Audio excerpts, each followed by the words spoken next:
بسم اللہ الرحمن الرحیم۔ حافظ احسان صاحب پنجاب سے پوچھتے ہیں قرآنی آیات یا احادیث کو ڈیلیٹ کرنا کیسا ہے؟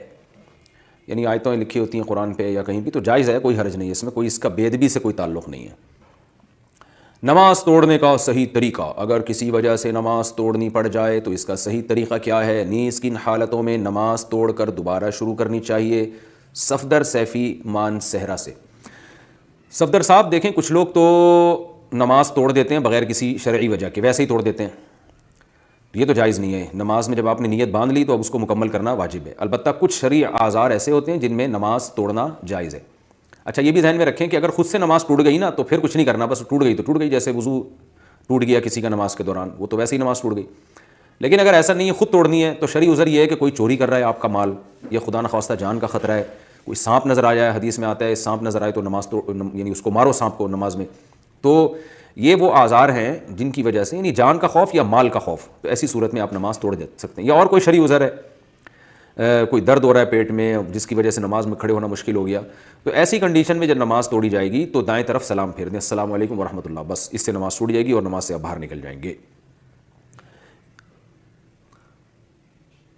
مسجد میں گم شدہ چیز کا اعلان کر سکتے ہیں؟ کیا ہم مسجد میں گم شدہ چیز کا اعلان کر سکتے ہیں؟ کسی کا سامان گم ہو گیا ہو یا کسی کو کوئی گم شدہ چیز ملی ہو، دونوں کا حکم بتا دیں۔ محمد ثمامہ راجستھان سے۔ دیکھیے رسول اللہ صلی اللہ علیہ وسلم نے ارشاد فرمایا، صحیح حدیث ہے کہ اگر کوئی شخص مسجد میں گم شدہ چیز کا اعلان کر رہا ہے تو اسے کہو لا ردہ اللہ علیک، کہ اللہ کرے تمہاری یہ چیز نہ ملے۔ فإن المساجد لم تبن لہذا، اس لیے کہ مسجدیں اس کام کے لیے نہیں بنی ہیں کہ اعلانات کے وہ مرکز ہوں مسجدیں، تو دنیاوی امور اس طرح سے مسجد میں سر انجام دینا کہ وہ یعنی جیسے اعلانات ہو رہے ہیں اور فلاں گم گیا فلاں گم گیا، تو مسجدیں اس کام کے لیے نہیں بنی ہیں۔ تو یہ واضح حدیث موجود ہے، اس سے صاف پتہ چلتا ہے کہ مسجد میں اگر کوئی اپنی گمشدہ چیز کا اعلان کرتا ہے تو اعلان بھی جائز نہیں ہے، اس کے ساتھ تعاون بھی جائز نہیں، لیکن یہ جب ہے جب چیز مسجد سے باہر گمی ہو۔ اس پر تقریباً پوری امت علماء کا یہی رائے ہے کہ یہ جب ہے جب چیز مسجد سے باہر گمی ہو، اور آپ یہ سوچ کے کہ مسجد ایک مرکز ہے تو چلو اس کو، جیسے تھانہ ہوتا ہے نا، سارے کام تھانے سے ہو رہے ہیں، تو مسجد کو بھی ایسے ہی بنا دیا لوگوں نے، جو کام تھانے کا تھا وہ مسجد میں نہیں ہوگا، تو اس لیے آپ صلی اللہ علیہ وسلم نے فرمایا۔ تو اس سے مراد ہے کہ مسجد سے باہر کوئی چیز گمی ہو، اگر مسجد کے اندر ہی گمی ہے تو غالب یہی ہے کہ کسی نمازی ہی کی بیچارے کی گمی ہوگی اور اس کو تلاش کرنے میں مشکل ہوگی، تو اس کو تلاش کرنے میں مشکل سے بچانے کے لیے مسجد کے اندر اعلان کرنا جائز ہے۔ باہر چیز گمی ہے تو ظاہر ہے نمازی کی بھی ہو سکتی ہے، کسی بھی ہو سکتی ہے، تو باہر ہی تلاش کیا جائے اس کو، مسجد کو اس کا مرکز نہ بنایا جائے، کیونکہ مسجد اس طرح پھر عبادت کے لائق نہیں رہے گی، وہ انہی چیزوں کے لیے ہو جائے گی۔ تو اس لیے اگر مسجد سے باہر کسی کی کوئی چیز گمی ہے تو مسجد میں اعلان نہیں کر سکتا، مسجد کے اندر گمی ہے تو بالاتفاق اعلان کرنا جائز ہے، کیونکہ وہ وہیں کسی نمازی کی ہوگی اور بیچارہ تلاش کر رہا ہوگا، تو آپ جب اعلان کریں گے تو وہ چیز اس تک پہنچ جائے گی آسانی کے ساتھ۔ اس سے بھی پتہ چلتا ہے کہ مسجد میں بھیک مانگنا بھی حرام ہے اپنی ذات کے لیے، کیونکہ گمشدہ چیز جو اپنی تھی باہر گمی ہے، مسجد میں نہیں مانگ سکتے، تو دوسرے کی جیب سے کیسے پیسے نکلوا سکتے ہیں؟ یعنی بھیک مانگنا بھی اس لیے حرام ہے کہ بھیک بھی پیسے جمع کرنے کا ایک ذریعہ ہے نا، تو مسجد اس کاموں کے لیے نہیں بنی۔ حدیث کے آخر کے الفاظ کیا ہیں؟ فإن المساجد لم تبن لہذا، مسجدیں اس کام کے لیے نہیں بنی ہے، تو مسجدیں بھیک کے لیے بھی نہیں بنی ہے۔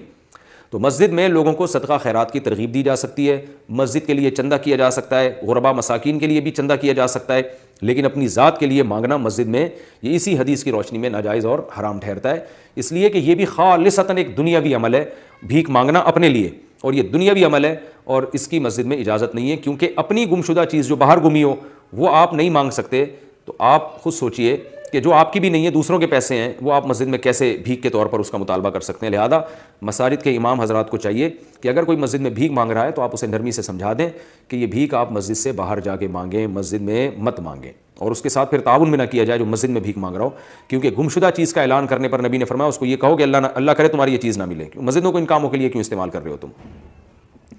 ناخن کاٹنے کا سنت طریقہ، سنت دن، ناخن کاٹنا جمعرات کو سنت ہے، یہ جمعے کے دن محمد عرفان اعظم گڑھ، بس جب ناخن بڑھ جائیں کاٹ دیا کریں، دنوں کا انتظار نہ کیا کریں۔ بھائی آپ کے ناخن اتنے بڑھ گئے ہیں، جمعرات کو تنگ کر رہے ہیں اور آپ جمعے کا انتظار کر رہے ہیں، تو یہ غلط ہو جائے گا۔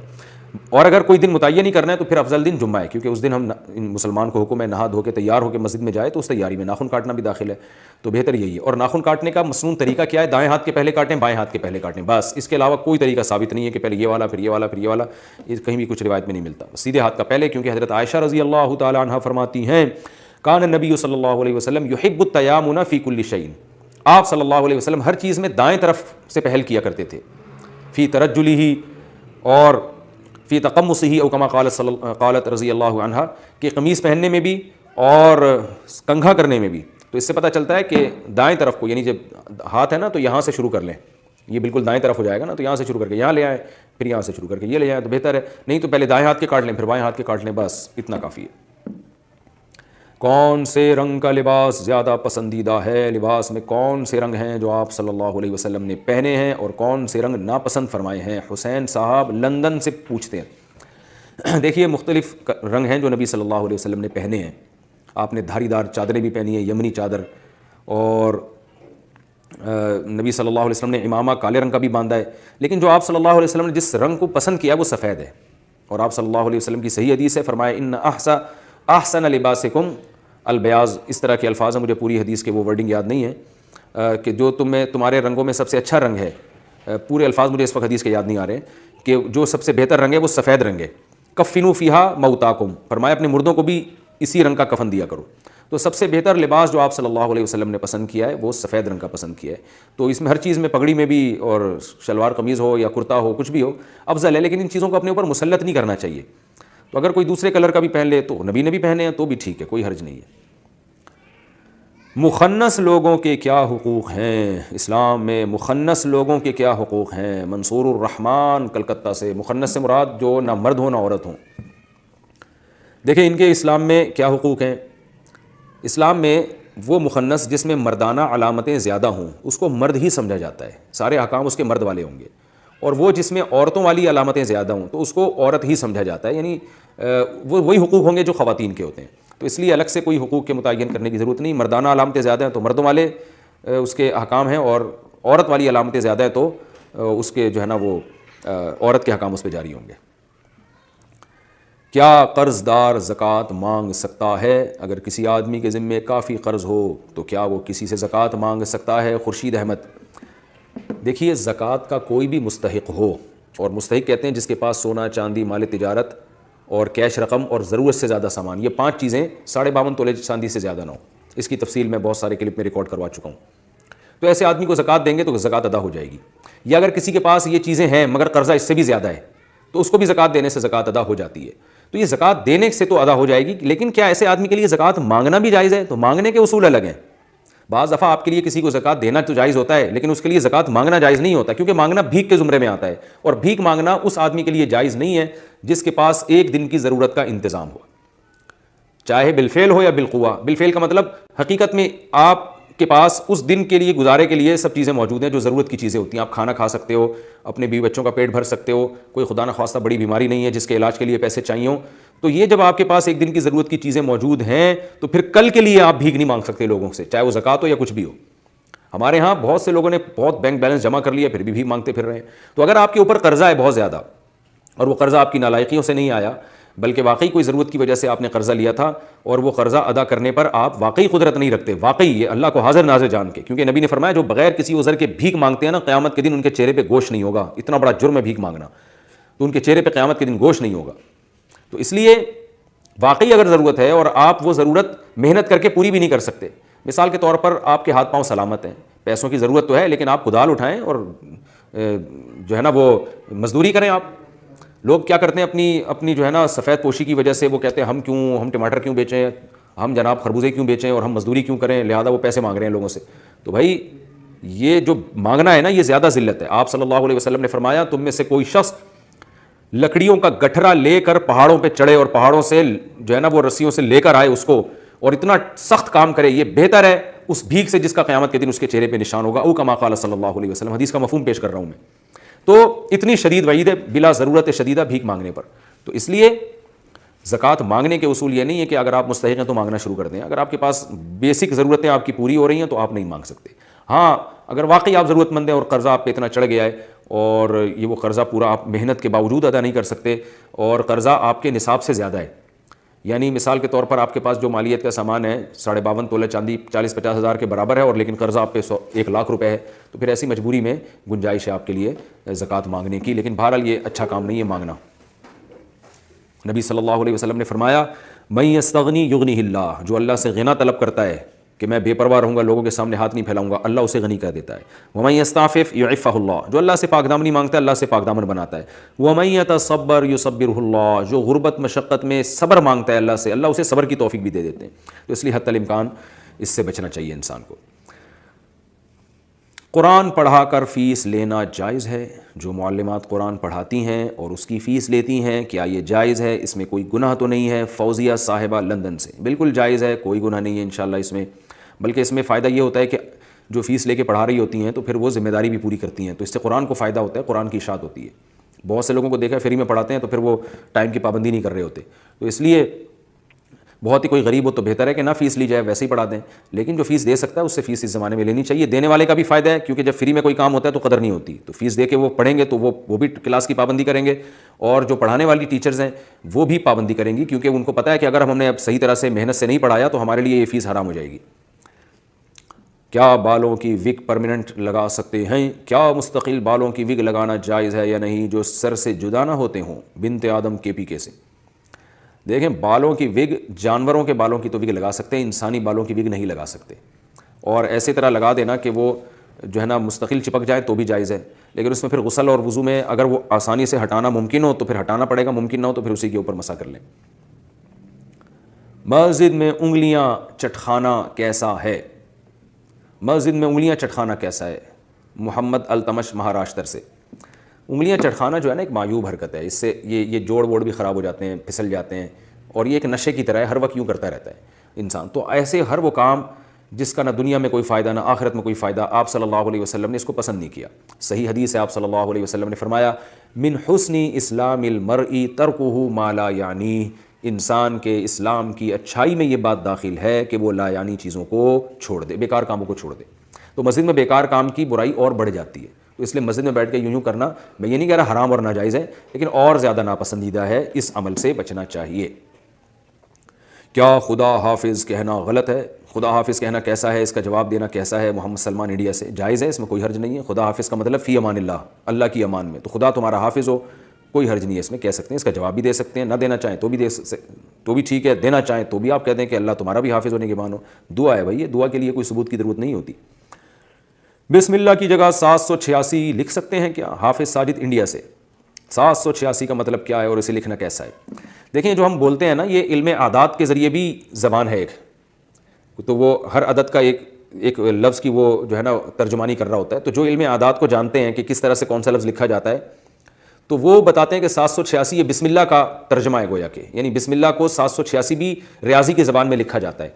تو اس لیے اگر کسی نے لکھ لیا تو گناہ نہیں ہے, لیکن یہ عمل ہے خلاف سنت, اس لیے کہ قرآن و سنت نے جو ہمیں رسم الخط بتایا ہے اس رسم الخط کو چینج نہیں کیا جا سکتا.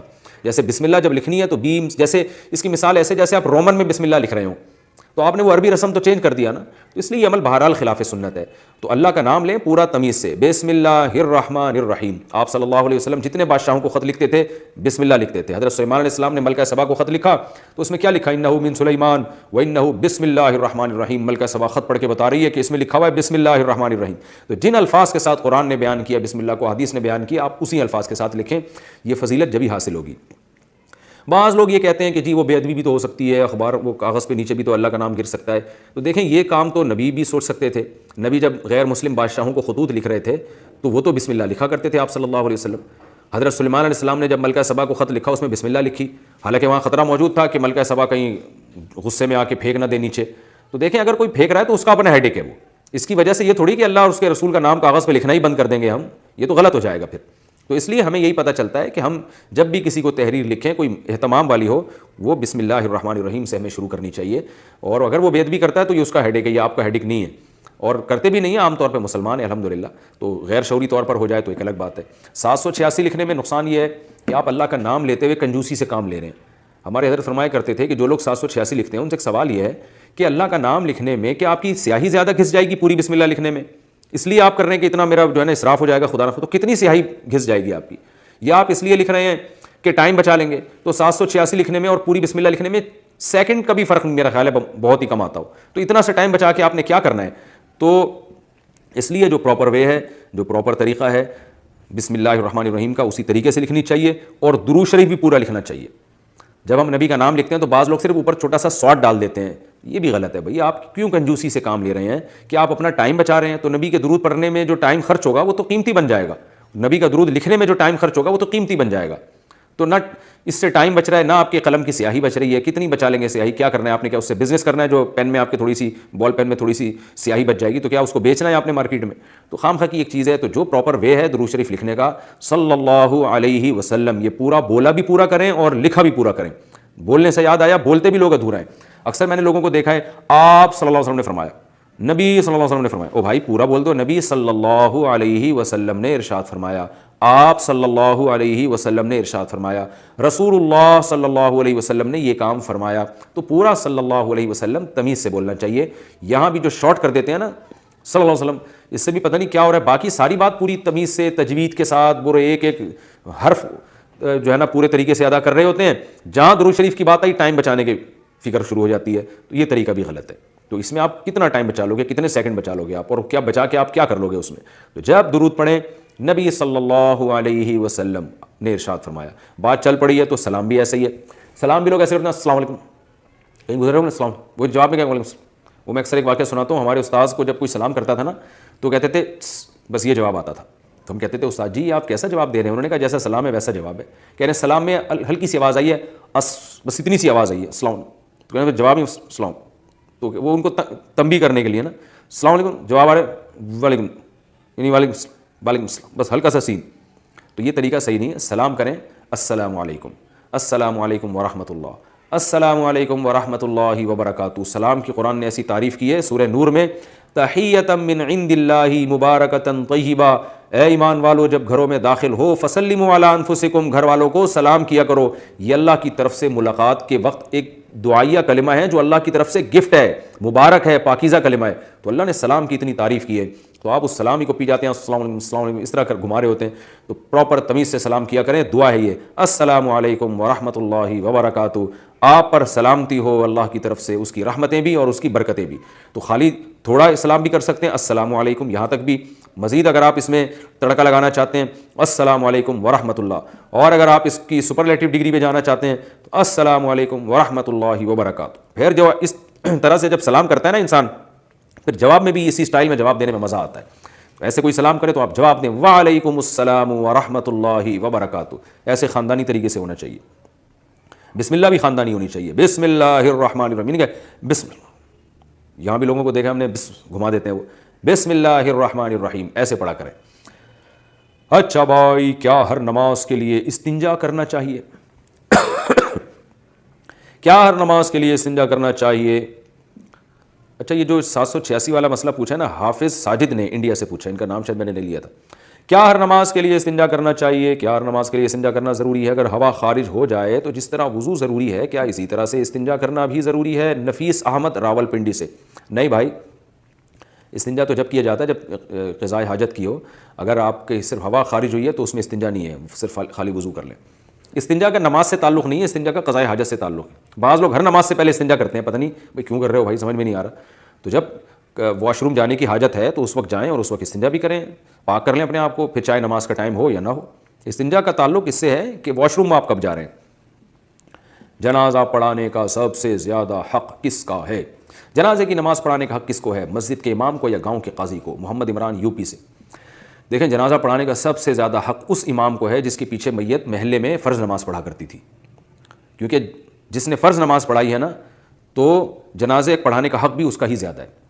یہ جو فقہ نے بیان کیا بیٹا زیادہ حقدار ہے اور فلاں زیادہ حقدار ہے، ٹھیک ہے بیٹا سب سے پہلے حقدار ہے، لیکن بیٹے کو خود چاہیے کہ اپنا حق مسجد کے امام کے لیے چھوڑ دے. بعض دفعہ یہ دیکھا جاتا ہے کہ بیٹا آگے آ جاتا ہے اور امام صاحب سے کہتا ہے آپ پیچھے کھڑے ہو میں پڑھاؤں گا میرے ابا ہیں. تو میں سمجھتا ہوں اس میں مسجد کے امام کی ایک طرح کی تھوڑی سی توہین ہے کہ جس کے پیچھے فرض نماز پڑھتے رہے ہیں نا وہی اصل متولی ہے.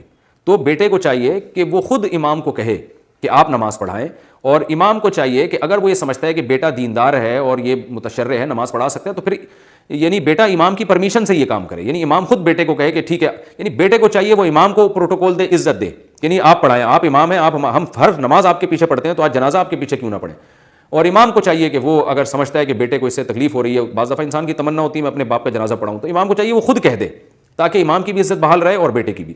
یہ جو آج کل امام کو زبردستی ہٹا دیا جاتا ہے اور دوسرا آگے آ جاتا ہے، تو تو یہ بالکل ہمارے شیخ حضرت مفتی رشید احمد صاحب بھی اس کی مخالفت کیا کرتے تھے کہ یہ بالکل ایک مروت کے خلاف ہے، اور حقیقی حقدار جو ہے نا وہی ہے جس کے پیچھے آپ فرض نماز پڑھتے رہیں. تو مسجد کے امام کو ایسے موقع پہ پروٹوکول اور عزت دینی چاہیے.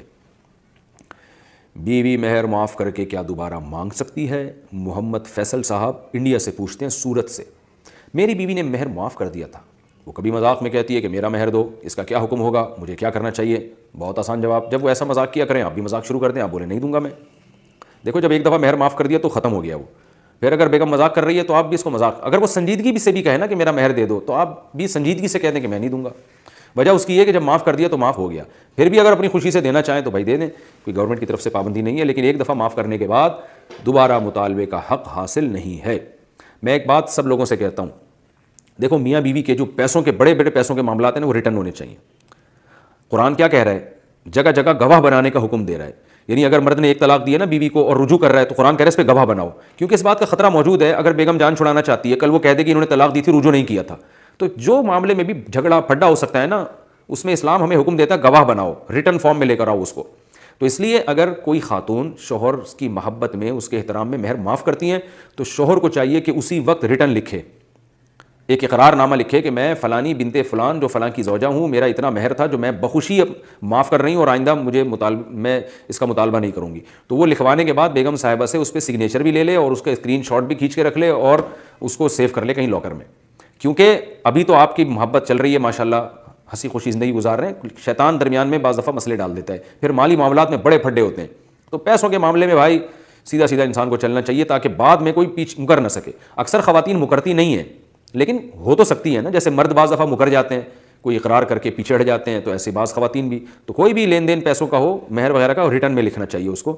بعد میں لواحقین کے ساتھ بھی مسائل ہوتے ہیں. اب آپ دیکھیں ایک ویڈیو وائرل ہوئی ہے سعودی عرب میں، جنت البقیع میں بچے اپنے باپ کا جنازہ دفنا رہے ہیں اور ابھی قبر پہ مٹی نہیں ڈالی اور بچوں کا لاکر کے بارے میں جھگڑا ہو رہا ہے کہ باپ کا لاکر کون کھولے گا جس میں پیسے پڑے ہوئے ابا کے، اور لڑ رہے ہیں، قبرستان میں ہی پھڈا ہو رہا ہے.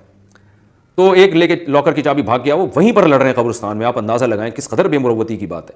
تو میرے پاس جب کسی نے یہ ویڈیو بھیجی میں نے کہا بھائی اس میں ان کے والد کا بھی قصور ہے، اللہ مغفرت فرمائے. والد نے ایسا کام کیا کیوں کہ بعد میں اولاد میں پھڈا ہو؟ والد کے لاکر میں اگر پیسے ہیں، آپ کو پتہ ہے کوئی بھی کسی ٹائم مر سکتا ہے، تو باپ کو پہلے سے ریٹرن میں لکھنا چاہیے کہ یہ لاکر کھولے گا کون، اس میں نکلے ہوئے پیسے تقسیم کون کرے گا. اور وہ لاکر باپ کو وصیت کرنی چاہیے تھی کہ میری اولاد میں کوئی بھی نہیں کھولے گا، اس لیے کہ جو کھولے گا دوسرے اس پر شک کریں گے، پتہ نہیں خود تو نہیں پیسے رکھ رہا.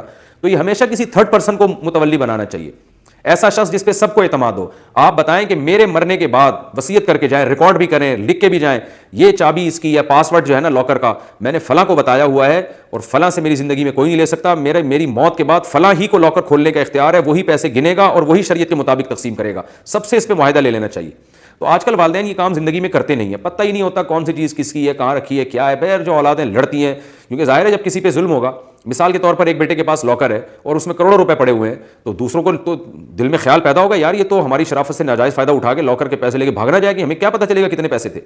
ہم نے دیکھا ہے میتوں میں بعض دفعہ ایسے ہوتا ہے کہ ابھی میت پڑی ہوئی ہے، لوگ رو رہے ہیں، ہائے ہوئے کر رہے ہیں، اور جناب جو بیٹیاں ہیں نا ان سے کاغذات پہ سگنیچر لے لیے جاتے ہیں اور وہ سگنیچر لے کے ساری جائیداد بعض بیٹے اپنے نام کر لیتے ہیں. اب بیٹیاں بیچاری اس وقت رونے دھونے میں لگی ہیں، اب وہ سمجھتی ہیں ہم نے سگنیچر نہیں کیے تو لڑائی ہوگی، لڑیں گے تو لوگ کیا کہیں گے، باپ کا جنازہ پڑا ہوا اور بیٹیاں بہنیں اور بھائیوں میں لڑائیاں ہو رہی ہیں. تو اس شرم اور مروت میں آ کے سگنیچر کرتی ہیں کہ بعد میں دیکھیں گے. اب بعد میں جب دیکھنے کا ٹائم آتا ہے عدالت کہتی ہے آپ نے تو خود یہ پراپرٹی ان کے حوالے کیا، آپ نے تو خود انگوٹھا بھی لگایا ہے، سائن بھی کیا ہے. تو اس لیے بہتر یہی ہے کہ بھائی زندگی میں باپ اور ماں کو چاہیے ایسا کام کر کے جائیں کہ بعد میں اولاد میں جھگڑے نہ ہو. تو کیونکہ دیندار سارے تھوڑی ہوتے ہیں، ایک بھی بے دین ہوگا تو سب کو پریشان کر دے گا وہ. تو اسی طرح میاں بیوی کے جو آپس کے معاملات ہیں اس میں بھی یہ ہونا چاہیے. میں نے الحمدللہ اپنے گھر میں ایک ایک چیز لکھی ہوئی ہے، یہاں تک کہ یہ فریج میرے گھر میں جو رکھا ہوا ہے یا میرا ہے یا میری زوجہ کا ہے یہ تک لکھا ہوا ہے تاکہ کوئی اختلاف نہ ہو. اور لاکر کہاں ہے اور پاسورڈ کیا ہے اس میں رکھا ہوا ہے بھی کہ کچھ نہیں رکھا ہوا ہے تو کیا رکھا ہوا ہے، کس کی امانت ہے. میرے پاس لوگوں کی امانتیں ہوتی ہیں تو وہ ایک ایک چیز کے بارے میں کہ اللہ نہ کرے میں مر گیا تو یعنی اللہ نہ کرے نہیں، اللہ تو کرے گا کہ میں سب نہیں مرنا ہے، اللہ شہادت کی موت دے سب سے بڑی بات. تو فوراً مر گیا اگر تو اس وقت کیا ہوگا کہ بھائی یہ لفافے پہ جو لکھا ہوا ہے یہ فلاں جگہ پہنچانا ہے اور یہ فلاں کوئی اختیار ہے یہ جو ہے نا لاکر سے پیسے نکالنے کا جو زکوٰۃ یا صدقہ اور فلاں جگہ پہنچانا ہے. تو جو امانتیں ہیں ہم کسی چیز کا خیال نہیں کرتے، بس ایسے ہی مر جاتے ہیں اور بعد والوں کے لیے ایک مصیبت کھڑی کر کے چلے جاتے ہیں. تو اس لیے بیگم صاحبہ سے میں آپ سے دوبارہ کہوں گا آپ نے معاف کر دیا تھا، لکھوا لیں. اگر لکھوا لیں گے نا تو بیگم پھر ایسا مذاق کبھی بھی نہیں کریں گی کہ مجھے مہر چاہیے. جیسی مذاق کریں آپ وہ ریٹرن دکھا دیں. سجاد اسلام نے کشمیر سے پوچھا ہے کیا ارطغرل کو ٹوپی پہن کر نماز پڑھ سکتے ہیں؟ کہہ رہے ہیں کیا ارطغرل ٹوپی لگانا جائز ہے اور اس میں نماز ہو سکتی ہے؟ جی ہاں بھائی، ٹوپی لگانے، کوئی بھی ٹوپی پہن لے نماز ہو جائے گی، اس میں کوئی حرج نہیں ہے۔ جب ارطغرل پاپڑ بن سکتے ہیں مارکیٹ میں، اور ارطغرل پاپڑے اور کرارے پاپڑے کی جگہ ارطغرل پاپڑے آ گئے ہیں، تو ارطغرل ٹوپی آنے میں کیا حرج ہے؟ کیا غیر مسلم کو اجوا اور زمزم دے سکتے ہیں؟ کیا کسی غیر مسلم کو اجوا، کھجور اور زمزم کا پانی دے سکتے ہیں؟ عبداللہ صاحب انڈیا سے۔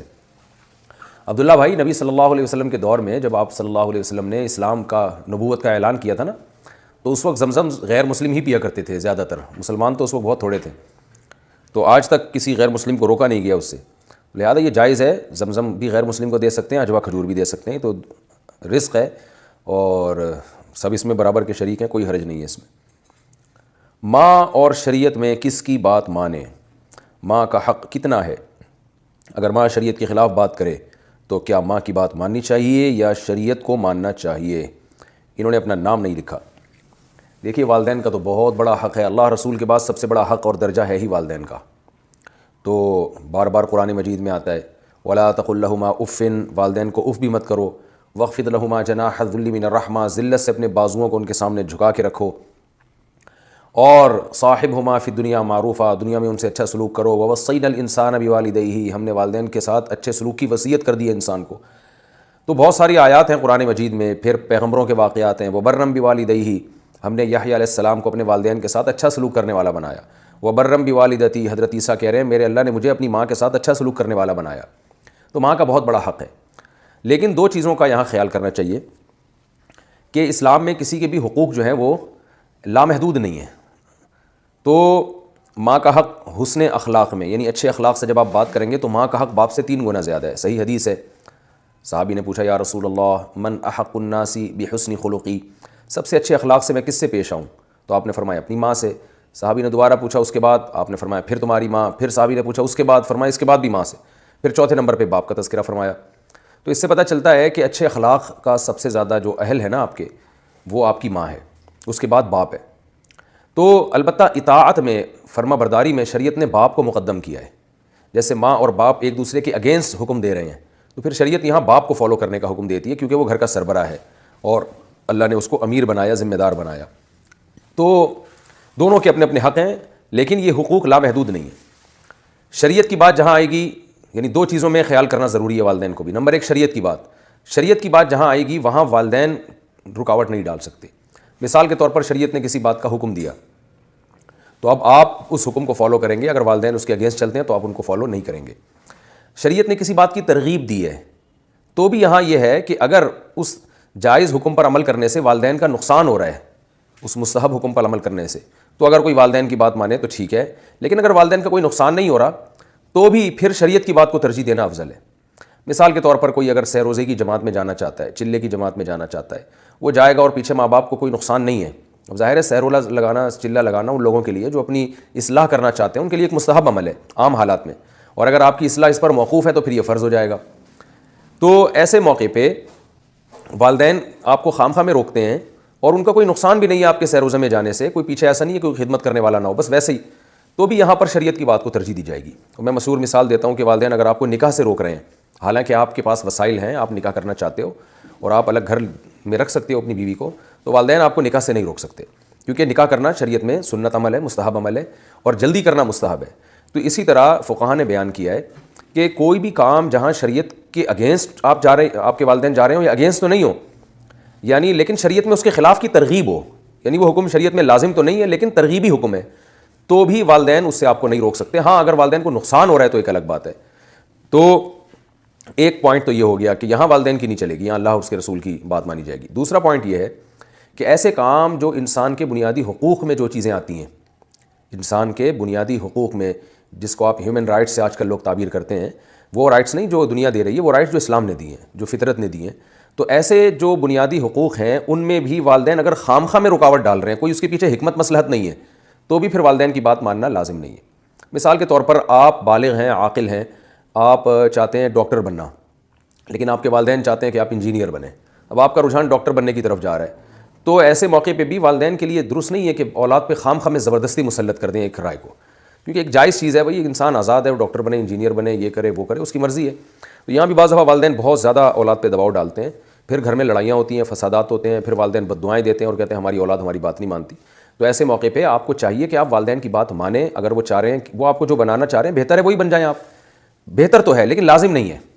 اسی طرح آپ پڑھنا چاہتے ہیں اور پڑھائی کے لیے سفر کرنا چاہتے ہیں، بیرون ملک جانا چاہتے ہیں، بیرون ملک جانا کوئی لازم نہیں ہے، لیکن انسان کے بنیادی حقوق میں سے یہ بات داخل ہے کہ وہ سفر بھی کر سکتا ہے تاکہ دنیا میں وہ سیکھے اور اس کو سیکھنے کا موقع ملے، بزنس کے لیے، تجارت کے لیے راہیں کھلیں، ایجوکیشن کے لیے راہیں کھلیں۔ اب والدین آپ کو منع کر رہے ہیں، آپ بالغ بھی ہو گئے، والدین کہہ رہے ہیں نہیں آپ سفر نہیں کر سکتے، اپنا ملک چھوڑ کے دوسری جگہ نہیں جا سکتے۔ تو اگر اس آرڈر میں کوئی مصلحت ہے آپ کی یا آپ کے والدین کی، کوئی مصلحت ہے، پھر تو ٹھیک ہے، آپ مانیں والدین کی بات۔ لیکن اگر کوئی مصلحت نہیں، ویسے ہی تو کیونکہ بعض دفعہ یہ ہوتا ہے کہ مجھ سے دور ہو جائیں گے بچے، تو میں چاہتا ہوں کہ میرے پاس ہی بیٹھے رہیں ہر وقت، تو یہ تو ہر والدین کی خواہش ہوتی ہے۔ لیکن اگر سارے ہی بچے والدین کی اس خواہش پر عمل کرنا شروع کر دیں تو پھر بچوں کا بھی اس میں بڑا نقصان ہے۔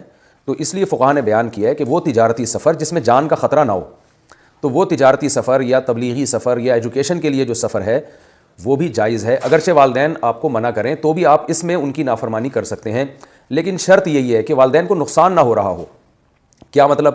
ایک اکلوتا بیٹا ہے والدین کا، وہ اگر امریکہ چلا جائے گا ہندوستان یا پاکستان چھوڑ کر، تو پیچھے والدین کو پوچھنے والا کوئی نہیں ہے، ایسی صورت میں سفر کرنا جائز نہیں ہے۔ وجہ اس کی ہے، یعنی والدین اگر آپ کو روک رہے ہیں تو آپ سفر نہیں کر سکتے، وجہ اس کی ظاہر ہے کہ اگر آپ سفر کریں گے پیچھے والدین کا تو پرسان حال نہیں ہے، کوئی پوچھنے والا نہیں ہے۔ یا 3 بیٹے ہیں، 4 بیٹے ہیں، لیکن تینوں نالائق ہیں، کوئی خیال ہی نہیں کرتا والدین کا۔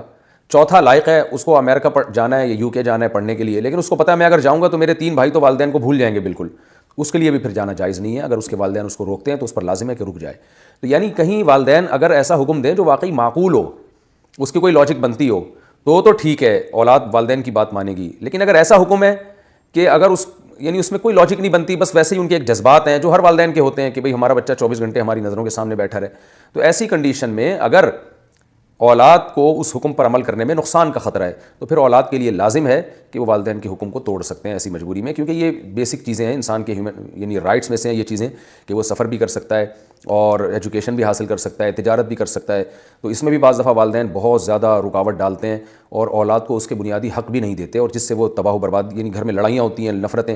کچھ بچے تو ایسے ہوتے ہیں وہ ہر چیز میں والدین کی غلامی اختیار کر لیتے ہیں، لیکن ایسے تو آج کل مارکیٹ میں اچھی چیزیں شارٹ ہوتی جا رہی ہیں، اور پھر اس میں نقصان بھی ہے بچوں کا بھی اگر وہ ہر چیز میں اتنا زیادہ اطاعت کریں گے۔ اسی طرح آپ کی جب شادی ہوتی ہے تو بیوی کو اگر آپ الگ گھر دینا چاہتے ہیں اور والدین آپ کو منع کرتے ہیں کہ نہیں دو الگ گھر، ہمارے ساتھ ہی رہنا ہے، تو ایسی کنڈیشن میں بھی بہتر تو یہی ہے کہ والدین کی بات مانیں، بیوی کو سمجھا لیں کہ بھائی میرے ماں باپ نہیں چاہتے کہ میں علیحدہ ہوں، تو بہتر تو یہی ہے۔ لیکن اگر آپ سمجھتے ہیں کہ نہیں میں الگ ہی رکھوں گا اپنی بیوی کو اور میں خود بھی الگ رہوں گا، اور والدین ایسے موقع پہ آرڈر کرتے ہیں کہ ساتھ ہی رہنا ہے، تو یہ آرڈر بھی آپ کے ذمہ ماننا لازم نہیں ہے۔ نکاح کے بعد علیحدہ رہنا، بیوی کے ساتھ الگ گھر میں رہنا، یہ بھی جائز ہے، یعنی والدین اس میں بھی زبردستی نہیں کر سکتے اپنی اولاد پر۔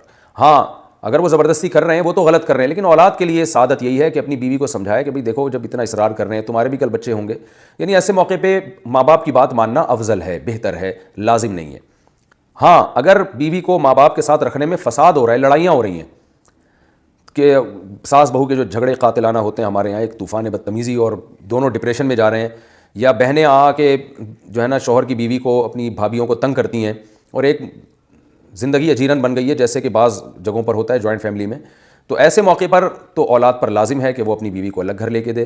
ایسے موقع پہ اگر والدین کہتے ہیں نہیں ہمارے ساتھ ہی رہو، اسی پر اصرار کرتے ہیں، تو پھر والدین کا حکم ماننا مستحب بھی نہیں ہے، افضل بھی نہیں ہے۔ افضل یہ ہے کہ آپ الگ رکھیں، کیونکہ اس سے پھر جو فسادات ہوتے ہیں جو قرآن بار بار بیان کرتا ہے کہ میاں بیوی اللہ کی حدود پہ قائم رہ سکتے ہیں تو میاں بیوی کی حیثیت سے رہیں ورنہ الگ ہو جائیں۔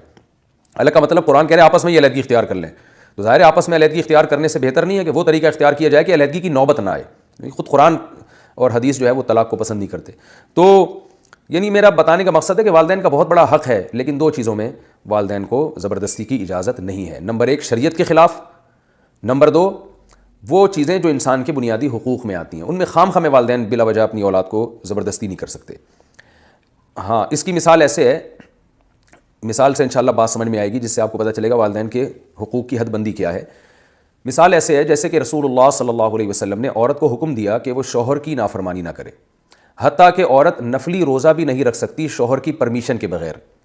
رمضان کے روزے تو وہ رکھے گی، اب نفلی روزہ رکھنا ایک مستحب عمل ہے، سنت ہے، لازم نہیں ہے، لیکن عورت نے اگر نفلی روزہ رکھنا ہے جیسے پیر کا دن روزہ رکھنا پیر اور جمعرات کا افضل ہے. اب پیر کا دن آیا, ایک عورت کو خیال آیا کہ آج میں روزہ رکھتی ہوں, نبی کی سنت ہے, شوہر نے منع کر دیا کہ آپ روزہ نہیں رکھ سکتی, تو ایسے موقع پہ شریعت کہتی ہے شوہر کی بات مانو. وجہ کیا ہے؟ اچھا ایک اور مثال دوں پھر بات سمجھ میں آئے گی. لیکن اگر شوہر سفر پہ ہے, وہ کسی دوسرے ملک گیا ہوا ہے, اور بیوی کا یہاں ارادہ ہوا کہ میں روزہ رکھنا چاہتی ہوں پیر کے دن, شوہر نے وہاں سے فون کر کے کہا کہ نہیں اجازت, تو یہاں بیوی کے ذمہ شوہر کی بات ماننا لازم نہیں ہے, بلکہ بیوی کے ذمہ بہتر یہی ہے کہ وہ رکھ لے اگرچہ شوہر منع کر رہا ہے. وجہ اس کی یہ ہے کہ جب شوہر گھر میں ہوتا ہے, اگر وہ آپ کو روزہ رکھنے سے منع کر رہا ہے, کسی خاتون کو منع کر رہا ہے, تو اس کی علامت ہے کہ بھائی اس کو پتہ ہے کہ روزہ رکھنے سے میرا جو حق ہے وہ ضائع ہو سکتا ہے. عین ممکن ہے شوہر کو دن میں زوجہ کے ساتھ قربت کا خیال آئے, اس کے ساتھ اپنی ڈیزائرز پوری کرنے کا خیال آئے, لیکن بیوی چونکہ روزے سے ہوگی وہ نہیں کر سکے گا یہ کام. لیکن یہاں پر چونکہ نقصان کا خطرہ تھا, شوہر کا حق ضائع ہونے کا خطرہ ہے, یا وہ روزہ رکھے گی تو جو گھر کے ضروری کام ہیں شوہر کو پتہ ہے وہ نہیں کر سکتی, روزہ رکھ کے یہ پڑ جائے گی بستر پہ اور اٹھے گی بھی نہیں. تو یہاں جو ہے نا جیسے کھانا پکا کے دینا یا اس طرح کی کوئی جو عام طور پہ گھر میں خواتین کام کرتی ہیں درمیانی درجے کے گھروں میں, متوسط آمدن والے گھروں میں, تو یہ کام نہیں ہو سکیں گے. لیکن شوہر اگر سفر پہ ہے تو پھر بیوی کے روزہ رکھنے سے اسے کیا تکلیف ہو رہی ہے؟ وجہ یعنی کوئی تکلیف نہیں ہے نا, پھر اس کا روکنا بلا وجہ کی ہٹ دھرمی ہے. تو یہاں پھر شوہر کی بات نہیں مانی جائے گی کہ بھائی آپ سفر میں ہو, آپ گھر پہ تھوڑی ہو, ہم روزہ رکھیں روزہ نہیں رکھیں ہماری مرضی ہے. تو یہاں شریعت کے حکم کو فوکس کیا جائے گا کہ شریعت پہلے ہے, میاں بعد میں, کیونکہ اسلام نے مستحب قرار دیا ہے روزہ رکھنے کو, عبادت قرار دی ہے. تو اس سے آپ کو اندازہ ہو جانا چاہیے کہ والدین کا بھی یہی مسئلہ ہے کہ اگر وہ کسی مستحب کام سے آپ کو روکتے ہیں تو روکنے کی کوئی معقول وجہ ہے, اس مستحب کام کو کرنے سے آپ کو نقصان ہو رہا ہے. مثال کے طور پر والدین نے کہا آپ اشراق کی نماز نہیں پڑھیں, وجہ اس کی ہے کہ آپ کے ابا کو آفس جانا ہے, آپ ابا کو جو ہے نا بس تک پہنچا کے آئیں گے اپنی گاڑی میں, اگر آپ اشراق پڑھنے لگ گئے تو ابا لیٹ ہو جائیں گے, تو یہاں تو ابا کی بات مانی جائے گی. لیکن ابا ویسے ہی کہہ رہے ہیں کہ اشراق پڑھنی نہیں ہے, بس نہیں پڑھنی, اتنے زیادہ صوفی بننے کی ضرورت نہیں ہے, یا ویسے ہی ہے کہ بس میرے سامنے بیٹھے رہا کرو ہر وقت, تو پھر یہاں ابا کی بات نہیں مانی جائے گی, یہاں شریعت کی, کیونکہ اللہ نے اصل میں ہمیں عبادت کے لیے پیدا کیا, وما خلقت الجن والانس الا لیعبدون. تو یہاں بھی اللہ کا حق پہلے ہے, ابا اماں کا بعد میں ہے. تو آج کل والدین ان چیزوں کا خیال نہیں کرتے, اور جس کی وجہ سے گھروں میں بہت زیادہ فسادات ہوتے ہیں. تو میں سمجھتا ہوں کہ اس کلپ کو میرے بہت زیادہ وائرل کیا جائے, کیونکہ جہاں والدین سنتے ہیں کہ ہمارے حقوق اولاد پر بہت زیادہ ہیں, تو وہ سمجھتے ہیں کہ بس اولاد ایک بالکل غلام ہے اور اب وہ ریموٹ کنٹرول کی طرح بس ہمارے ہاتھوں میں گھومتی رہے گی. اس کا نتیجہ پھر بغاوت کی صورت میں ظاہر ہوتا ہے, اور اولاد بھی نہیں جانتی کہ ہم پر والدین کی کیا ذمہ داریاں ہیں, وہ والدین کی جہاں ماننی چاہیے وہاں بھی نہیں مانتے. تو دونوں طرف غلو ہو رہا ہے جس کی وجہ سے فسادات ہو رہے ہیں. تو اپنے حقوق کو پہچاننا چاہیے. اچھا ایک اور بات میں بتا دوں, مائیں اکثر وراثت بھی تقسیم نہیں کرنے دیتی. اب شریعت کا حکم ہے کہ جب آپ کے والد کا انتقال ہو جائے تو آپ جلد سے جلد وراثت تقسیم کریں تاکہ کسی کا حق ضائع نہ ہو.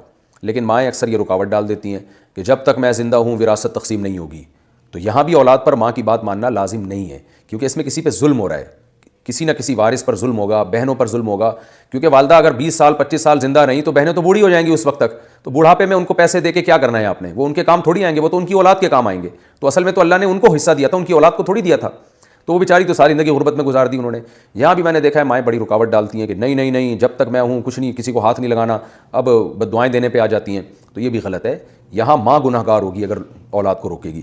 تو اس لیے اپنے جو ہے لمٹ ہے نا اس کو کراس کبھی بھی نہیں کرنا چاہیے. نبی رسول اور پیغمبر میں کیا فرق ہے؟ کاشان صاحب کراچی سے. کیا نبی رسول اور پیغمبر میں کوئی فرق ہے؟ تفصیل سے بیان فرمائیں. دیکھیں پیغمبر تو اردو کا لفظ ہے, میسنجر جس کے انگلش میں کہا جاتا ہے کہ پیغام پہنچانے والا.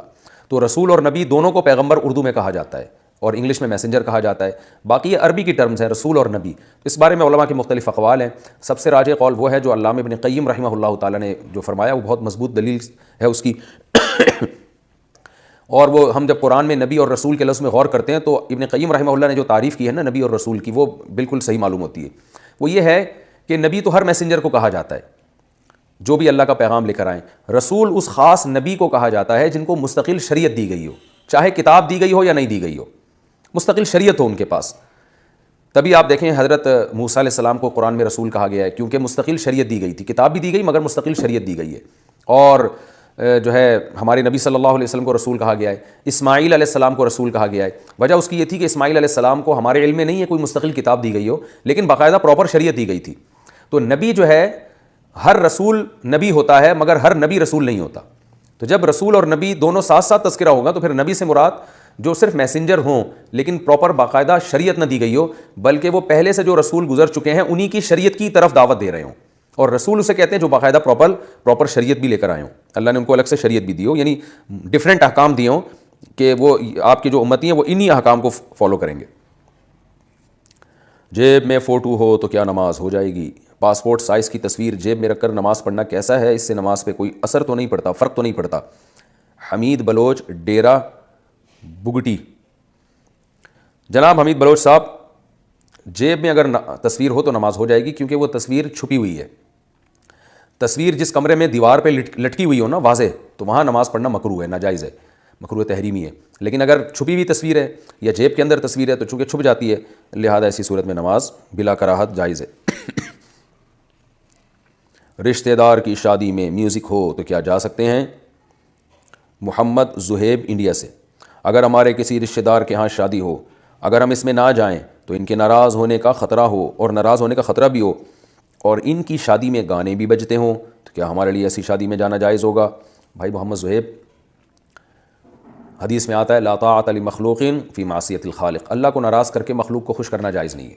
تو اتنا جو ہم لبرل بن جاتے ہیں نا بعض دفعہ, کہ جوڑ پیدا کرنے کے لیے, لوگوں کو خوش کرنے کے لیے, رشتہ داری کو جوڑنے کے لیے حدود, شریعت کی حدود سے بھی کراس کر جاتے ہیں, تو یہ جائز نہیں ہے. تو ایسے موقع پہ اگر رشتہ دار ناراض بھی ہوتے ہوں تو ناراض کرنے کا ان کو گناہ ہوگا کہ اپنے ایک رشتہ دار کی خاطر انہوں نے گانے بند کیوں نہیں کیے. بھائی ان کا بھی تو فرض بنتا ہے نا رشتہ داری جوڑیں, تو ان کو چاہیے کہ چلو اللہ کے لیے نہیں, رشتہ داروں کے لیے میوزک بند کر دیں کہ ہمارا ایک رشتہ دار ہے وہ نہیں آ سکے گا. لیکن وہ اتنے ڈھیٹ ہوتے ہیں, وہ کہتے ہیں آنا ہے آؤ, نہیں آنا ہے جاؤ بھاڑ میں. تو وہ گناہ پر اتنے ڈھیٹ ہوتے ہیں اور رشتہ داری جوڑنے کا خیال نہیں ہوتا. آپ نیکی پر اتنا مضبوطی کیوں نہیں دکھاتے؟ آپ گناہ کا بائیکاٹ کرنے میں مضبوطی کیوں نہیں دکھاتے؟ تو ایسے موقع پہ آپ کے لیے جانا جائز نہیں ہے, چاہے رشتہ داری ٹوٹتی ہے یا نہیں ٹوٹتی, اس سے آپ کو غرض نہیں ہونی چاہیے. البتہ یہ ضرور ہے کہ نہ جانے کا طریقہ ایسا نہ ہو جس سے ان کے دل میں اور نفرت پیدا ہو. یعنی آپ ان کو یوں نہ کہیں فون کر کے تم لوگ تو وہی 2 نمبر لوگ, تم لوگ تو ڈانس کرتے ہو, گانے گاتے ہو, اور یہ میوزک شو ہو رہا ہے تمہارے یہاں, بےہودہ لوگوں. ایسی بےہودگی میں نہیں جاتا. بعض لوگوں کا اسٹائل یہ ہوتا ہے جاؤ تم لوگ تو بے حیا ہو, تمہیں تو غیرت ہی ختم ہو گئی, ماؤں بہنوں اور بیٹیوں کی بارے میں جو اللہ نے غیرت رکھی ہے وہی ختم ہو گئی. کیسے جو ہے نا مس گیدرنگ میں تم دوسروں کی عورتوں کو دیکھتے ہو اور وہ تمہاری عورتوں کو دیکھتے ہیں, تمہیں شرم نہیں آتی. اس طرح سے نصیحت کرتے ہیں کہ اور آگ لگ جاتی ہے. تو رشتہ دار پھر جواب میں کہہ رہے تھے ہاں غیرت مند تو تم اکیلے ہی پیدا ہوئے ہو نا دنیا میں, ہم تو ہیں ہی بےہودہ, ہم تو ہیں ہی نالائق, اور اچھے تو تم ہی ہو, تم تو ہمیں پتہ ہے. پھر وہ آپ کی برائیاں نکالنا شروع کر دیں گے. ابے ہمیں پتہ ہے تم اس دن گلی کے نکڑ پہ کھڑے ہو کر کیا کر رہے تھے, ہمیں سب پتہ ہے تمہارا, اس دن موبائل میں تم کیا دیکھ رہے تھے, سب اتنا نیک بننے کی ضرورت نہیں ہے, اور صبح شام جو ہے نا کتنی انٹیوں کو چھیڑتے ہو, ہمیں سب پتہ ہے تمہارے بارے میں, اور یہاں آ کے نیک بن جاتے ہو. تو پھر آپ کے جذبات بھڑکیں گے, آپ پھر 2 صلاح باتیں سناؤ گے, تمہیں شرم نہیں آتی, جھوٹے الزام لگاتے ہو, اور اگر میں کرتا بھی ہوں تو میرا ذاتی عمل ہے, تم کون ہوتے پوچھنے والے. تو وہ پھر اس سے کیا ہوتا ہے, اتنا طوفان بدتمیزی, فساد, پھر لوگ دینداروں سے نفرت کرنا شروع کر دیتے ہیں. یار یہ مولانا لوگ دیکھو کباب میں ہڈی بنے رہتے ہیں, ویسے رشتہ داری جوڑنے کی باتیں کرتے ہیں, اور آج غائب ہے مارکیٹ سے شاٹیں, اور جب اپنی شادی ہوگی تو ہم کو بلائیں گے, ہم نہیں آئیں گے تو غصے ہوں گے, اور ہماری شادی میں ہم بلا رہے ہیں تو نہیں آ رہے. ایک فساد. تو اس لیے اللہ نے قرآن میں کیا فرمایا, ادعو الی سبیل ربک بالحکمۃ والموعظۃ الحسنہ, کہ اپنے رب کی طرف دعوت دو اچھے انداز سے. تو اگر آپ شادی میں نہیں جا رہے, جانا تو جائز نہیں ہے, نہیں جائیں, بائیکاٹ کریں, لیکن طریقہ بڑا اچھا ہونا چاہیے. اگر آپ یہ سمجھتے ہیں کہ رشتہ داروں میں اتنی صلاحیت ہے کہ ان کو یوں بتائیں گے کہ یہ جائز کام نہیں ہو رہا, محبت سے سمجھائیں گے تو وہ سمجھ جائیں گے, تو پھر آپ ان کو بتائیں کہ بھئی یہ چونکہ ناجائز ہے اس لیے میں نہیں آ رہا. لیکن اگر آپ سمجھتے ہیں ان میں اتنی صلاحیت نہیں ہے, آپ نے ان کو کہہ دیا کہ ناجائز ہے تو بھڑک جائیں گے, تو پھر کوئی بہانہ کر دیں, ٹوپی کرا دیں. تو مجبوری میں اچھی جذبے سے ٹوپی کرانے کی بھی اجازت ہے نا, برائی سے بچنے کے لیے. تو آپ ان کو ٹوپی کرا دیں کہ یار وہ ایکچولی مجھے کام ہے, آج یوں ہے, وہ کام بنا لیں. ابراہیم علیہ السلام نے نہیں بنا لیا تھا کام, کہ وہ لوگ جب جا رہے تھے ابراہیم علیہ السلام کو میلے میں لے کر, حضرت ابراہیم نے فرمایا میری طبیعت خراب ہے. کیا مطلب, تمہاری ان برائیوں کو دیکھ دیکھ کے میری طبیعت خراب ہو گئی ہے, تو روحانی طور پر گویا میں تکلیف میں ہوں. تو وہ ایک حضرت ابراہیم نے توریہ کیا تھا, توریہ. اور پھر جا کے جب وہ لوگ چلے گئے تو ابراہیم علیہ السلام ان کے صنم خانے میں گئے ہیں, بت خانے میں, اور وہاں سارے بتوں کو ٹنڈا اور ٹنڈا بنا دیا انہوں نے. کسی کے ہاتھ کاٹ دیے, کسی کے پاؤں کاٹ دیے, کسی کی ناک کاٹ دی, اور کلہاڑا جو ہے بڑے والا جو سب سے بڑا مسٹنڈا تھا نا, اس کے گلے میں کلہاڑا ڈال دیا. جب وہ لوگ آگے پوچھنے لگے یہ ہمارے خداؤں کے ساتھ, بھگوانوں کے ساتھ کس نے یہ سلوک کیا ہے, تو ابراہیم علیہ السلام نے فرمایا کہ یہ جو ہے نا, یہ میں حضرت ابراہیم علیہ السلام کی تعبیر اپنے الفاظ میں کر رہا ہوں, بزبان حال یہ فرمایا کہ یہ جو بڑا مسٹنڈا ہے نا جس کے ہاتھ میں کلہاڑا, یہ بالکل ٹھیک ٹھاک ہے, فٹ فاٹ ہے, اس کو کچھ بھی نہیں ہوا. اس کا مطلب اسی سے پوچھو کہ کس نے کیا, یہ بتائے گا کس نے کیا ہے. تو یہ ایک طریقہ تھا تبلیغ کا. تو آپ بھی کیا کریں گے, اگر آپ سمجھتے ہیں رشتہ داروں کو آپ بتائیں گے کہ بھئی یہ جانا جائز نہیں ہے, تو رشتہ دار بہت محبت سے سمجھائیں گے تو رشتہ دار سمجھ جائیں گے, تو آپ ان کو بتا دیں. لیکن اگر آپ کا خیال ہے کہ آگ ایک دم لگ جائے گی, بھڑک جائیں گے, طیش میں آ جائیں گے, تو پھر آپ ٹوپی کرا دیں ان کو. ٹوپی کا مطلب توریہ کریں. ٹوپی تو ہم اپنے الفاظ میں استعمال کر رہے ہیں نا, آج کل لوگ اس کو یہ کہتے ہیں, تو ویسے اصل لفظ ہے توریہ. گول مول بات کر لیں کہ بھائی میری طبیعت خراب ہے. طبیعتیں تو آپ کو پتہ ہے صحت 100% آج کل کس کی صحیح ہوتی ہے. آج مجھے تھوڑا سا کام ہے, اور کام بنا بھی لیں تاکہ جھوٹ بھی نہ ہو, کوئی کام آپ اس دن کے لیے رکھ لیں, تو گول مول کر لیں. اور جہاں پھر بھی رشتہ داروں کے دل میں نفرت تو آتی ہے, تو اس نفرت کا ازالہ ایسے کریں کہ دیکھیں جب بھی اینٹی بائیوٹک کھائی جاتی ہے نا اس کے سائڈ افیکٹ ہوتے ہیں, تو ڈاکٹر پھر کوئی طاقت کا سیرپ لکھ کے دے دیتے ہیں کہ یہ اس سے آپ کی طبیعت بحال ہو جائے گی. تو جب بھی کوئی ایسی ہائی ڈوز رشتہ داروں کو دی جاتی ہے تو اس کے سائڈ افیکٹ ہوتے ہیں. وہ سائڈ افیکٹ یہی ہے کہ رشتہ داری ٹوٹتی ہے تو اس کو جوڑنے کے لیے کوئی اور طریقے سے ایلفی کا استعمال کریں. آپ چیزیں ٹوٹتی ہیں تو ایلفی بھی تو ہے نا جوڑنے کے لیے, اور ایلفی یہ الفت سے نکلا ہے. الفت کا معنی محبت نکلا نہیں ہے, لیکن حضرت حکیم اختر صاحب رحمہ اللہ تعالیٰ ایک چٹکلے کے طور پہ فرمایا کرتے تھے کہ ایلفی جو ہے نا الفت سے نکلا ہے. الفت محبت کو کہتے ہیں. تو محبت سے کیا کریں, محبت کی ایلفی لگا کر رشتہ داری جو ٹوٹی ہے اس کو جوڑ لیں. اور محبت کی ایلفی کیسے ہوگی؟ اچھے ڈائلاگ استعمال کریں. بھائی آپ لوگ ہیں تو بہت اچھے غیرت مند لوگ ہیں, بہت اچھے لوگ ہیں, بس اس دفعہ پتہ نہیں آپ نے کیا یہ میوزیکل شو کا انتظام کیا ہوا ہے جو اچھا نہیں لگ رہا, لیکن بہرحال آپ کر رہے ہیں, اچھا تو نہیں ہے, ہیں آپ لوگ بڑے غیرت مند, لیکن یہ اس دفعہ آپ اچھا کام نہیں کر رہے. اور تھوڑا سا ان کو ہدیہ دے دیا جائے. ان کو یہ کہا جائے بھائی جو آپ کے یہاں شادی ہو رہی ہے, کوئی میرے تعاون کی ضرورت ہو تو مجھے بتائیں, کوئی چیز کھانا منگوانا ہو, آرڈر کرنا ہو, کہیں کچھ میں بھی حصہ ڈال دوں گا اس میں. پورے پیسے تو میں نہیں دے سکتا, اگر دے سکتا ہوتا تو میں خود نہ کر لیتا شادی, تو پورے پیسے میں دے نہیں سکتا, لیکن کچھ چلے جی ایک دیکھ کا خرچہ میں دے دوں گا. اور جو ہماری بہن جس کی شادی ہو رہی ہے وہ ہماری بہن ہی لگتی ہے کہ دینی بہن ہے, تو اس کو کچھ تعاون کی ضرورت ہو, کچھ جہیز کی مد میں, وہ جو داماد ہے نالائق جہیز تو لے رہا ہوتا ہے آج کل, تو میں اس میں تعاون کر دوں گا. یا اور کوئی کسی طرح کی, میں ایک بیان میں واقعہ سنایا ہے نا کہ ہمارے ایک دوست نے بائیکاٹ کیا شادی میں جانے کا اپنی پھوپھی زاد بہن کی, تو پھوپھی نے بڑا واویلا کیا. انہوں نے پھوپھی کو جا کے جیب میں کچھ پیسے ڈال دیے, ان کو ہاتھ میں کچھ پیسے تھما دیے اور کہا کہ یہ جو میری کزن کی شادی ہو رہی ہے نا اس میں یہ تعاون کے طور پہ میں دے رہا ہوں. تو جیسے ہی پیسے دیے تو پھوپھی جو ہے نا اب ان کا دفاع کرنے لگی. سارے کزن کہہ رہے تھے یار یہ کدھر غائب ہو گیا, تو پھوپھی کہہ رہی بھائی کام پڑ جاتا ہے انسان کو, انسان ہے 10 حاجتیں ہیں, انسان ہے بہت ساری ضرورتیں ہوتی ہیں, وہ کوئی کام ہے اس وجہ سے بیچارہ نہیں آ سکا. وہی پھوپھی جو پہلے اتنا زیادہ سب کو مخالف کر رہی تھی کہ میرا یہ بھتیجا اتنا نالائق ہے کہ میری بیٹی کی شادی میں نہیں آ رہا, اور بھتیجے کی ماشاءاللہ داڑھی بھی, تو یہ مولوی ہوتے ہی ایسے ہیں, مولوی ہوتے ہی 2 نمبر ہیں, یہ تو رشتہ داری توڑتے ہیں, یہ موقع پہ بڑے غیرت مند بن جاتے ہیں. لیکن جب لفافہ گیا ہے پھوپھی کے پاس, اللہ کا فضل ہے کہ ایسا جیسے کسی نے ٹھنڈا پانی ڈال دیا ہو, اور وہ ہر جگہ دفاع کرتی پھر رہی میرا بھتیجا. وہ لوگ کہہ رہے کیوں نہیں آیا, کہہ رہے بھائی میری بیٹی کی شادی ہے, مجھے پتہ ہی نہیں آیا, وہ بیچارہ مجبور ہے, کوئی کام ہے اس کو. تو اس طرح دینداروں کو چاہیے, اللہ نے مالی وسعت دی ہے تو رشتہ داروں کے کو لفافے میں پیسے ڈال کے دے دیں اور بولے میں نہیں آ رہا. تو دیکھیں آپ خود بخود وہ ہر طرح سے آپ کا دفاع کریں گے. بلکہ رشتہ داروں کو اگر سب لوگ تھوڑے تھوڑے پیسے دینا, رشتہ دار کہیں گے کوئی بھی نہ آئے ہماری شادی میں, پیسے بھجوا دو بس, یہ اکاؤنٹ نمبر ہے, اور سب کو ہماری طرف سے دعوت ہے کہ وہ نہ آئیں, باقاعدہ یہ آرڈر جاری کریں گے وہ, تو نہ آئیں, باقاعدہ وہ پیسے بھیج دیں. تو یہ ایلفی ہے, جو پیسہ ہے نا یہ ایلفی ہے, یہ ایسی چیز ہے. پولیس والوں کی جیب میں ڈالا جائے تو وہ ٹھنڈے ہو جاتے ہیں, جج کی جیب میں ڈالا جائے تو وہ آپ کے حق میں فیصلہ دے دیتا ہے. مشہور واقعہ ہے کہ وہ جو جج تھا وہ عدالت میں جو ہے نا وہ کیس لڑ رہا تھا, تو جو مجرم تھا نا اس کے وکیل نے کہا جج کو کہ میرا جو موکل ہے, یعنی جو میرا جو جس مجرم کی میں حمایت میں کیس لڑ رہا ہوں, اس کی جو حق میں جو دلیل ہے نا وہ قانون کی فلاں کتاب کے صفحہ نمبر 225 پہ ہے. تو جج نے قانون کی فلاں کتاب کا صفحہ نمبر 225 کھولا تو اس میں 5000 کا نوٹ نظر آیا. تو جج نے کہا ایسے 2 ثبوت مجھے اور چاہیے. تو یہ ایسی چیز ہے میرے بھائی, تو لوگ اس کو غلط چیزوں میں استعمال کرتے ہیں, رشتہ داری توڑنے کے لیے, رشوت دینے کے لیے استعمال کرتے ہیں. آپ یہ پیسہ رشتہ داری جوڑنے کے لیے استعمال کریں. تو شادیوں میں نہ جائیں, جو ناجائز شادیاں ہو رہی ہیں, ایسی مکس گیدرنگ ہو رہی ہے, حرام ہے, ناجائز ہے, بائیکاٹ کریں. لیکن رشتہ داری جوڑنا بھی شریعت کا حکم ہے, تو پیسے کھلا کھلا کے رشتہ داری جوڑیں. اور حدیث میں آتا ہے جس کے پاس پیسہ نہیں ہے تو آپ صلی اللہ علیہ وسلم نے فرمایا بل الارحام ولو بالسلام, رشتہ داری کو تر رکھو اگرچہ سلام کے ذریعے, گزرتے گزرتے سلام کر لیا کریں. جس ماموں کی بیٹی کی شادی میں آپ نہیں گئے, جب بھی گزرے ماموں جی السلام علیکم, کیا حال ہے آپ کا, آپ خیریت سے ہیں, طبیعت ٹھیک ہے آپ کی, ماموں اس سے آپ کے خوش ہو جائیں گے, پھوپھی آپ کی خوش ہو جائیں گی. وہ جو ان کو زخم پہنچا تھا نا شادی میں نہ آنے کا, اس زخم کی تلافی ہو جائے گی. فون کر کے ہیلو ہائے پوچھ لیں, بھائی سب خیریت سے ہو گیا, ایکچولی میں نہیں آ سکا, مجھے کوئی مجبوری تھی, باقی آپ ٹھیک ہے نا. تو یہ سلام کا مطلب ہے, ہیلو ہائے کر لیا جائے ان سے, اس سے بھی رشتہ داری جڑ جاتی ہے. اور نبی صلی اللہ علیہ وسلم نے فرمایا کہ صدقے میں یہ بات بھی داخل ہے ان تلقى اخاک بوجہ طلیق, کہ اپنے مسلمان بھائی سے خندہ پیشانی سے ملو, مسکرا کے ملو. تو اب کیا ہوگا کہ جب آپ شادی میں نہیں آئیں گے رشتہ دار ملامت کریں گے, لیکن آپ جب بھی ان سے ملیں مسکرا کے, اچھے سلوک کے ساتھ, تو جب جیب میں دھیلا بھی نہ ہونا تو پھر یہ پیکج بھی آپ کے پاس ہے رشتہ داری جوڑنے کے لیے. لیکن پہلا پیکج وہی ہے کہ کچھ خرچ کرنا سیکھیں. تو یہ بہت اہم پوائنٹ کی بات تھی. میں اس لیے میں نے اس سوال کا جواب اتنی ڈیٹیل میں دیا کیونکہ اس میں بھی افراط و تفریط ہو رہا ہے. بعض ایسا رشتہ داروں کا بائیکاٹ کرتے ہیں کہ گئے, اور بعض ایسے نرم پڑ جاتے ہیں کہ ہر ناجائز کام میں رشتہ دار ان کو گھسیٹ رہے ہوتے ہیں. پھر لوگ کہتے ہیں ان دینداروں کو دیکھو, ویسے کہتے ہیں ناجائز ہے, لیکن جب اپنا مسئلہ آتا ہے تو ان کے لیے سارے کام جائز ہو جاتے ہیں. تو اللہ تعالیٰ عمل کی توفیق عطا